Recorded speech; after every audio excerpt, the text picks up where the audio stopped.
మీరు ఏమైతారు అబ్బాయికి? ఆయన మా సరే, ఏం జరిగిందమ్మా? అంటే మీకు ఏమైనా కాల్ చేయడం అనేది జరిగిందా? పొద్దున 7:30 అరౌండ్ కి మా అత్తయ్య వాళ్ళకి కాల్ చేశారంట.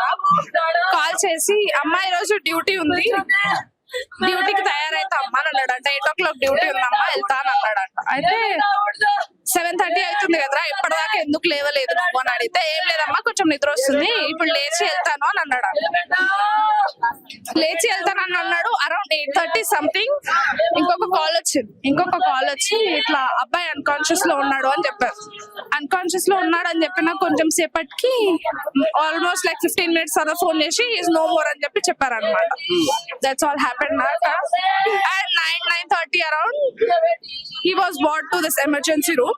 He was dead at 8:30 around. 9:30 కి అట్లా ఎమర్జెన్సీ రూమ్ కి తీసుకొచ్చారు.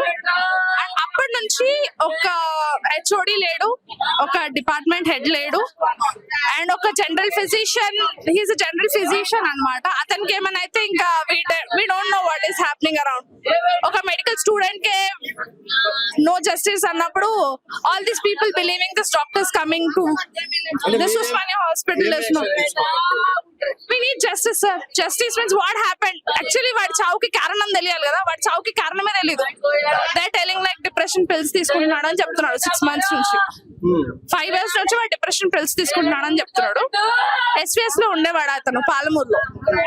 అక్కడంతా బానే ఉంది. ఇక్కడికి వచ్చింది 3 months ఏమో అవుతుంది. అప్పటి నుంచి డిప్రెషన్ పిల్స్ తీసుకుంటున్నాడు అని తెలుసు. Because this people ragging, seniors ragging and extra duty hours వల్ల లైక్ అతను యాక్చువల్లీ తనకి సర్జరీ అంటే he doesn't like అన్నమాట. జనరల్ ఫిజిషియన్ లో వెళ్దామని చెప్పి he wanted to transfer shift but it didn't happen. That's why అని అంటున్నారు మరి.